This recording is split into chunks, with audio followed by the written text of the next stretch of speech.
You've been told to budget, to track every dollar, to cut out lattes, to live below your means, to grind your way into financial security.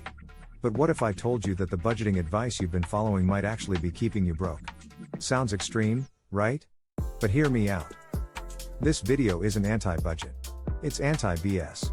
Because budgeting, done the wrong way, can trap you in a cycle of restriction, shame, and short-term thinking that sabotages long-term financial success. Let's start with the most common budgeting lie, that tracking every penny will make you rich. It won't. Why? Because obsessively tracking your money doesn't fix your relationship with money. It can actually amplify anxiety. You don't need more guilt every time you spend. You need a system that helps you spend better, not feel worse. Most people start budgeting because they want control. But the kind of budgeting that most of us are taught? It gives you the illusion of control, not actual peace. Think about it. Have you ever followed a strict budget, felt proud of yourself for a week or two, and then suddenly overspent and felt like a failure? That's not budgeting, that's behavioral yo-yoing. And it's unsustainable. Next lie, that if you just cut out small purchases, you'll magically build wealth. No, you won't retire early because you skipped a $5 coffee. But you might burn out from a scarcity mindset that focuses more on restriction than on income growth, investment strategy, or life design. You know what matters more than skipping coffee? Negotiating a raise. Starting a side hustle. Learning how to invest early. Building a financial buffer so you don't live in panic mode. But that advice doesn't go viral. Cut your lattes does. Here's the truth. Most traditional budgeting advice was designed in a world where income was fixed, expenses were simple, and the cost of living wasn't skyrocketing. But you don't live in that world. You live in a world of gig work, variable income, side hustles, inflation, economic uncertainty, and burnout.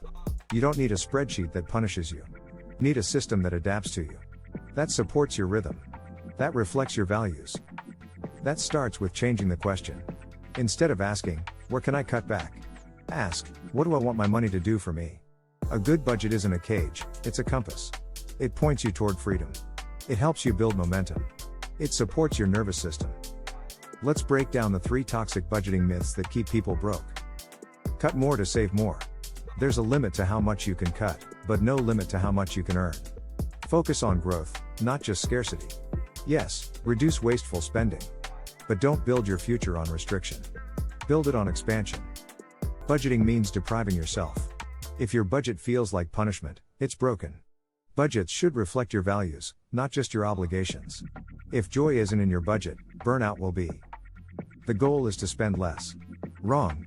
The goal is to spend intentionally. Spend on what matters. Cut what doesn't. That's how you build joy and wealth.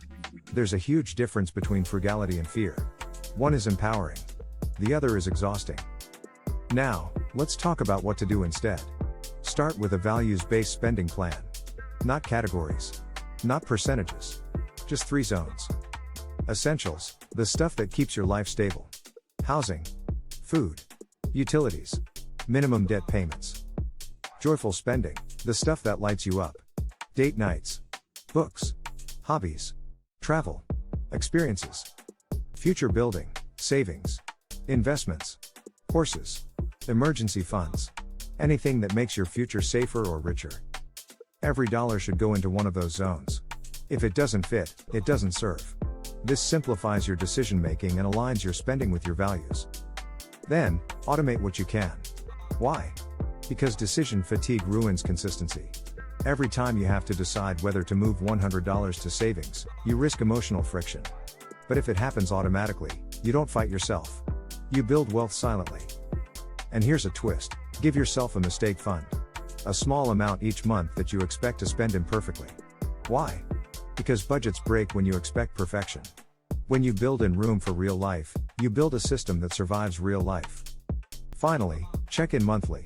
Not daily. Not obsessively. One quiet, intentional review per month is more powerful than tracking every $1 and resenting the process. Ask, did I spend in alignment with my values? Did I invest in my future? Did I enjoy my life?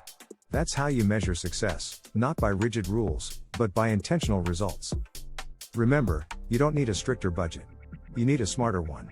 One that honors your values. One that supports your life. One that grows with you, not against you. Because the real purpose of budgeting isn't to control your life. It's to liberate it. You're not failing budgeting. Budgeting is failing you. So let's stop following broken advice. And start building systems that work for real people. People with emotions. With goals.